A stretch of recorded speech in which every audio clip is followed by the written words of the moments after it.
Welcome aboard, everybody. Grab your surfboard. We're going to swim out into the sales pipeline and ride it along with the Rocket Man himself, Matt Hines. No, this is not an appropriate time to come with the Rocket Man, Paul. I just thought, maybe you'd boost sales. I don't know. A week ago, that was associated with a highly popular, very talented piano performer. Today, so it may be different. But, maybe different. I don't know. Is it too soon to make jokes about this? I don't know. Maybe. No, I don't know. It's hard to know. So last week, Paul, we talk a little about the weather. You complain about the 10% cloud cover that basically means overcast from Orange County. That's right. I don't know if I'm complaining or not. Like last week, it was summer here in Seattle. I left for a quick weekend trip. I came back Monday night, and it is very much fall. It is rainy. It is cold. Ooh. I know my guest today is also in Seattle, so I'm not sure. We'll find out if she's complaining about this or if this is like back to comfortability. There's plenty of people in Seattle, by the way. When it's nice out, especially once you get into September and it's still warm, they're like, ugh. I want my fireplace weather. Oh, my goodness. I can't believe it. It's a little drizzly here in Southern California, and people are ready to jump out buildings. So. Oh, you poor thing. I was at an event last night with some folks from Phoenix, and they said, they're in the desert, right? And they said when it rains, they get up from their desks and they go to the window and they watch the rain. I mean, some people go outside and they stick their tongues out as if it's snow because it's different. It's a rarity. Yeah, exactly. Well, I always say it's when I first came to California, it was amazing just to see it have weather. I would say the worst job in the world is a weatherman in San Diego. It's night, 75 and sunny. Back to you. Yeah. Well, up here it's kind of similar. It's like, okay, well, it might rain. We'll see. Back to you, Bob. Well, anyway, enough about the weather. Thanks very much for joining us today on Sales Pipeline Radio. Appreciate you joining us if you're with us live. Thanks for joining us in real time. Hopefully from somewhere you are finishing up the month, finishing up the quarter, trying to grind it out and trying to hit that number and accelerate through the curve into Q4 of this year. So thanks for joining us live. If you're joining us through the podcast, you can always find us on Google Play, the iTunes Store, and everywhere that fine podcasts are available. And some of you may be listening to this on demand. You can find every episode, past, present, future, for Sales Pipeline Radio on salespipelineradio.com. We are featuring every week. We are featuring some of the best and brightest minds in B2B sales and marketing, covering all gamuts of the funnel, from the top to the middle to the bottom. And today I am really, really excited to feature a friend of mine here in Seattle, featuring the CEO of LiquidPlanner, Liz Pearce. Liz, thank you so much for joining us today on Sales Pipeline Radio. Hi, Matt. Happy to be here. So first things first, where are you on the weather? Are you missing the summer weather, or is this comforting now that we're back into sort of fall weather? Like, where are you on that spectrum? I like it. I'm glad to have the cool weather back. I'm wearing a scarf for the first time all season, and boots are out. I'm ready. Yeah, I'm with you. I think I've gotten to the point where I appreciate the summer up here. I mean, it's so beautiful when it is nice out, but I like the fireplace. I like the warmer, the colder weather, the crisper mornings. It means that baseball playoffs are right around the corner. College football's back. It's got all kinds of nice stuff going for it. But thank you for joining us today on the radio show. I think I was particularly interested in hearing more about your path. And I think, you've got a ton of great insights into great, sales and marketing efforts, but your path is something I think a lot of people in marketing envy and really would like to follow, moving from a career in marketing to becoming CEO. And for those of you don't know, you started at LiquidPlanner as a marketing consultant, then became full-time head of marketing, became full-time COO, and are now, for several years have been the CEO. So I'd love to maybe start with, how did you do that? What was that transition like? And for other marketing leaders who may be listening that may someday want to, make the leap from marketing leadership to overall company leadership, what can they do to get started? It's all about finding a company where there is room for growth. I think if you have ambitions of extending your career beyond whatever chosen specialty that you are in now, if you have aspirations of moving beyond that, look for organizations that are, need more hands on deck to solve big problems. And when I joined LiquidPlanner, it was teeny tiny, just a handful of people. Most of them were writing code. And I was hired to think about our go-to-market plan. What is our value proposition? What is our message? How do we talk about our differentiator? How do we compare ourselves to other players in the space? And as the product took shape and we started to actually, go out to start to sell it, there was no one but me to do the selling, and so I hopped on the challenge. So it helps to be naturally curious and game to try anything, even if you aren't sure you're going to succeed. And it was that attitude, I guess, which allowed me to take advantage of opportunities to go beyond sales, to manage customer success. From there to that I was a VP at that point of sales and marketing, and then to move into the COO role, which included responsibilities for finance and legal and operations and things like that. So, all of it was about being the best person at the time to solve the problem, and building a team that is really experts in all those areas to help you get there. So finding an opportunity, a company where they're solving big problems, where they have those needs, is that, do you think the fact that you started a smaller company that sort of almost sometimes by definition doesn't have some of those roles filled or those seats filled helps with that? Because I think a lot of marketers, even though they may be, fully capable of handling some of those broader opportunities, sometimes there's a stigma that if you're a marketing leader, you're a marketing person. And so I'm curious if it's the small company that provides more of an opportunity for that vacuum of need that you can step into because no one else can, and show that you can, operate beyond marketing, and then you're off from there. That's been my experience. So I worked in marketing in larger companies prior to joining LiquidPlanner, and you are one of many, and there are people who are tasked specifically with solving almost every problem that's been identified. And it's the total opposite in a startup, where new problems and opportunities are popping up every day, and they're really yours for the taking if you have the motivation and you can prove that you can handle the challenges. Then people will give you more and more responsibility, and responsibility that lies outside of what you were technically hired to do. So if that is your attitude on taking on new challenges and you are looking for that, a startup is a great place to go. You and I have talked about a little bit in the past, sort of the process of, or just the experience of, running a company. And I was talking to someone yesterday who's another CEO in Seattle, and she referred to it sometimes as chewing glass. And your comment about, problems and opportunities coming on a daily basis. I mean, as a business owner, I can relate to that. I think most business leaders can relate to that. Most marketing leaders can relate to that, right? I mean, campaigns break down, but new opportunities come up.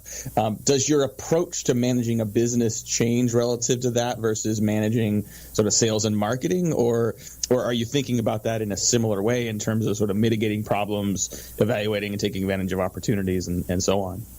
I definitely don't think of my job as chewing glass. In fact, that metaphor has never occurred to me. But I will say that when you are in the CEO role, you are almost by nature going to be faced with the kinds of challenges that are outside of your comfort zone. When you're working within your chosen field, whether it's sales or marketing or engineering or whatever it is, you've opted in to the challenges that come with that type of role very specifically. When you take on the CEO role, and one day it could be a legal challenge, one day it could be an external relations issue, one day it could be a technology problem, you are almost guaranteed to come across things that just make you doubt yourself. Mm-hmm. And so enlisting the help of others in your organization to solve those problems, and being open to the fact that although you're in that seat, you might not necessarily have all the answers, will probably put you in a better frame of mind to solve those challenges than if you took it all on yourself. Your background, I think, certainly sort of prepared you for this. I mean, you've done a lot. You were at Sony, you were at Google, you were at Amazon. I mean, you've done the work in some pretty impressive companies. But you mentioned the idea of doubting yourself, and I think whether you're a CMO, whether you're a consultant, whether you're a CEO, imposter syndrome has a way of sort of making its way in. I know we didn't talk about this question before, but I'm curious, is that how do you get beyond that? How do you overcome that? I think that's a common thing for a lot of people, even some very, very successful people. What do you do to mitigate that? What do you do to push through? I think there's a degree of it that can be healthy. The phrase I use is paranoid optimism. So it's important when you're leading anything to find the positive and talk about the positive and help people see what's possible and where you're going. At the same time, it's your responsibility to be scanning the environment for risks and things that can go wrong and things that could jeopardize you and your mission. So they are two sides of the coin, but I think you have to carry them both at the same time to do your job well. We're talking today with Liz Pearce, who's the CEO of LiquidPlanner. You can check them out at just liquidplanner.com. They do some fantastic work in the project management space. Highly encourage you to check them out. Have you found that it's hard to manage other marketers? Do you have to change your approach now as a CEO, or just sort of be more intentional about how you manage marketers because of your background in marketing versus other departments that you've clearly become, highly competent in managing, but you don't have the background, whether that's based on your knowledge of what they do or based on their perception of, whether you're micromanaging or where you are in the process. Yeah, it may be harder for them to work for me. Right. I don't think it's hard to manage marketers. The key for me is, I know they're all smarter than me, the ones that work at LiquidPlanner. So just coming to the table as intellectual equals for challenges around marketing is a great starting point. Everybody is on the same team working towards the same goal, and we all have different things to contribute. I think one of the things I love about working with marketers is that, they are spending so much time staying current on what's going on in the industry, whether it's new technologies that are enabling better marketing or just trends when it comes to SEO or whatever the subject they're thinking about is. A lot of the work of marketing is knowing what's now and what we need to do to keep up and stay competitive. So I'm learning from them constantly. I got some advice at one point to kind of create an owner's manual for working with you, for your team. Mm-hmm. So everybody on my team knows that I am a complete paranoid freak about the way LiquidPlanner is spelled. Some people put a space in between Liquid and Planner, and it just drives me nuts. And so everybody knows if a piece of paper gets on my desk with LiquidPlanner spelled wrong, I have the right to have a moment. And, there are things like that where it's like, okay, this is just a quirk about me, and I'm going to let you know about it now so we can deal with it, is a good way to get through some of the collaborative work that is more detailed. Well, we're going to take a quick break here. We'll be back in a couple minutes with Liz Pearce, CEO of LiquidPlanner. That's one word with a capital L and capital P. Thank you. Yes, we're going to talk a lot more about just marketing in a competitive market, project management, a lot of different players. I want to talk a little about differentiation there. Also, Liz and I have talked extensively in the past about productivity habits and want to get into a little bit of that as well. So to keeping yourself sane when you're managing, you got lots of balls in the air. We'll be back after a couple minutes. This is Sales Pipeline Radio. Is your content showing less than stellar performance? Is it not bringing in the return you hope for? It might be time to revitalize your content marketing engine. Get the recording for the Modern Marketers Workshop, Content That Converts, and start creating content that makes a visible impact on your pipeline. A fully online, on-demand workshop that includes an interactive workbook, the presentation slides, and templates, all for $195. Don't reinvent the wheel. Instead, visit www.heinzmarketing.com/workshops. That's HEINZ marketing.com and spice up your content marketing plan now. It's no longer enough for B2B marketers to feed their sales team with qualified leads, supply them with content, and bid them good luck the rest of the way. Today's full funnel marketers are actively working side by side with the sales team throughout every stage of the buying journey and sales process, embracing revenue responsibility and measuring their impact based on not just sales pipeline contribution, but marketing influence on closed business and direct revenue growth. Download your free copy of Matt Heinz' latest book, Full Funnel Marketing, at heinzmarketing.com. That's HEINZ marketing.com. And now back to Matt and his guest. Thank you, Paul. Well, appreciate everyone joining us here. If you like this conversation and want to hear more of it, if you want to share this conversation with your team, you'll definitely be able to find an on-demand version of this episode of Sales Pipeline Radio on salespipelineradio.com. We are here every Thursday. Coming up the next couple of weeks, we have next week Adam Schoenfeld. He is the CEO and co-founder of SiftRock. If you want a better way to manage your database, if you want your database to be managed, to update in real time based on out-of-office replies you get from people from your bulk campaigns as well as your individual campaigns. We're going to be talking about new trends in database management and list management with Adam. Coming up later in October, we've also got the Wizard of Moz, Rand Fishkin, who is the founder of Moz and one of the leading experts on SEO. We'll talk about what's latest from Google and what you need to be doing on your content and on your website to continue to rank well. And later on, after that, we've got Jeremy Korst, who is the CMO at Avalara. Avalara sells sales tax software, Paul, which is about as exciting as you can get. But they are a fast-growing company. We're going to talk about how to take something that may not be the most exciting category in the world and make some bones about it and really sort of hit your number and grow. So lots of great stuff coming up on Sales Pipeline Radio. Today, still got plenty of time with Liz Pearce, who is the CEO of LiquidPlanner. And Liz, speaking of markets and competition, project management, you guys create a great product that helps companies and helps fast-moving teams better manage and scale and create efficiency around how they get stuff done. It is a crowded market. There's a lot of products that are in that space. What are things that you focus on to differentiate and to win in that kind of an environment? Yeah, any crowded market, it's kind of differentiate or die. And we really take that attitude when it comes to both the product and the service we provide. I think the product differentiation is the biggest thing to focus on. With any software purchase these days, most of the buying cycle has already passed by the time you actually connect with someone over the phone or face-to-face or via email. They've already gone pretty far down their evaluation path. And so it really comes down to, can the product provide value in a way that is above and beyond the other players in that space? So that's what we focus on. Our big differentiator as a product is that we automate a lot of the manual work that project managers are doing in other systems. So our scheduling engine looks at your priorities, your people, and how much work there is to do, and actually calculates for you what is realistic with the team you have and your goals. And so we're constantly updating your expected completion dates for your projects based on all those little micro changes that are happening in your business every single day. And this is a big problem for organizations that are managing multiple complex concurrent projects with a shared set of resources. It's very, very hard to have visibility into what's going on, what every person is working on, and when you can predict completion, which is important for clients and partners. So we're finding a lot of traction with manufacturing companies in particular. So we're really excited to partner with them and keep making the platform better.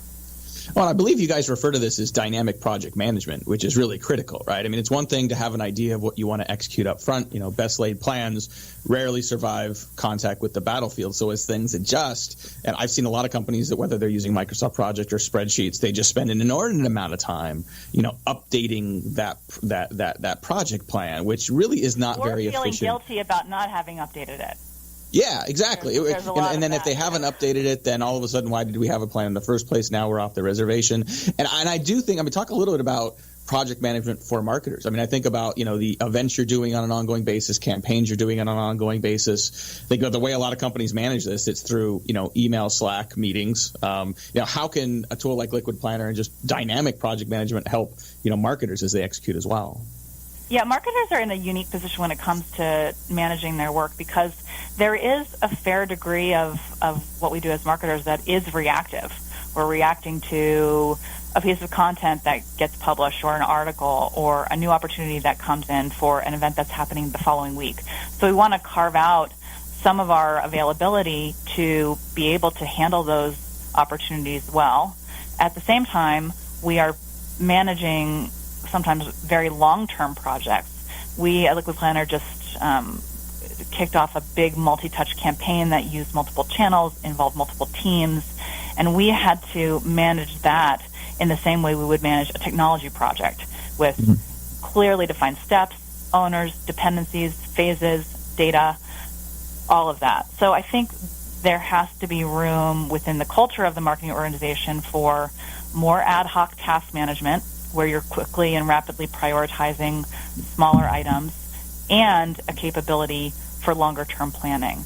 And on smaller teams, this is sometimes tricky because you just feel like you're always responding to the latest thing.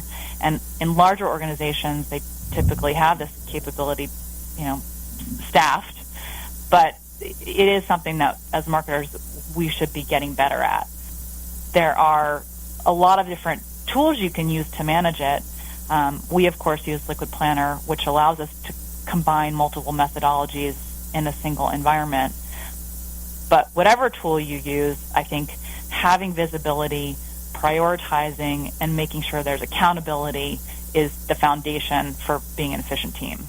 Yeah, I'd agree with you. I think that when we think about marketing operations in a lot of companies, too often we associate that purely with the tech stack and people managing technology. And I think everything we're describing around project management and sort of managing the efficiency and throughput of the team, to me, is around.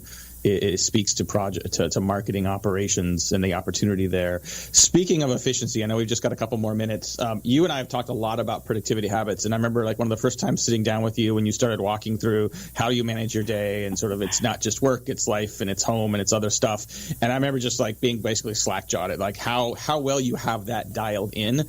We don't have time to get through. We'll have to do a whole other show to kind of walk through a lot of that as well. But that was a couple years ago. Curious, what is working for you now? How have you adjusted sort of your system, and as you manage a business, as you manage a family, and you've got a lot of balls in the air, what's working for you today to maintain a high level of productivity? If I recall correctly, we were talking back in the day when I had this physical binder that was just my Bible, and I would carry it around, and it had all these different things. I've become a lot more digital over the last few years, so I'm relying heavily on lists on my phone for personal things. I'm using a lot of voice-activated technology, so I'm leaving memos to myself and adding things to lists with voice technology. So that's been really helpful. And, of course, I never can let go of my my work that I manage in LiquidPlanner. Absolutely. Last question. Go ahead, sorry. Yeah. That's it. Yeah. Last question I have for you that I always ask a lot of people, and I think for you I want to broaden it. Usually, if we've got someone on and it's a sales leader, we ask about who would be on the Mount Rushmore of sales for you. If we've got a market leader, we ask, who are the people that you've learned the most from and that you would consider some of the most influential for you on the marketing side. For you, I'd like to just broaden it even further as a marketing leader, as a business leader. Who are the people that you continue to learn from? Who are the people that have had the most influence for you in your career thus far? Obviously, we're a tight-knit community in Seattle. You mentioned a couple more Seattle folks that you'll have on your network or on your show in the coming weeks. From the Seattle community, I really look up to Steve Singh and Christian Chabot, who took Concur and Tableau to such great successes. There's a lot of great things happening on the startup scene here too.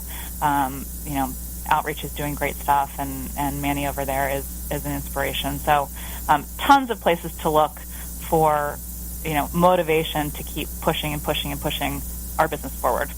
Great stuff. Well, I want to thank you again very much. We've got Liz Pearce, who's the CEO of LiquidPlanner. Thanks. I know you've got a ton going on, super busy, so really appreciate you taking a few minutes out of your schedule to grab time with us today. If you want to learn more about LiquidPlanner, if you like what you're hearing around dynamic project management, definitely check them out. LiquidPlanner.com, capital L, capital P, one word. URLs are not case specific, but Liz would particularly appreciate it if you did a capital L and a capital P when you type in the URL. It'll just make her feel better. If you like this conversation and you want to hear it again, you can definitely check us out on demand in a couple days at salespipelineradio.com. If you like what we're talking about and want to hear more from our future guests, definitely make sure you check us out on the iTunes Store, Google Play, and wherever fine podcasts are available. We'll be back next week, as in every week, with more great insights on B2B sales and marketing from my great producer, Paul. This is Matt Hines. Thanks for joining us on Sales Pipeline Radio. Once again, you've been listening to Sales Pipeline Radio, brought to you by the fine folks at Matt Hines Marketing.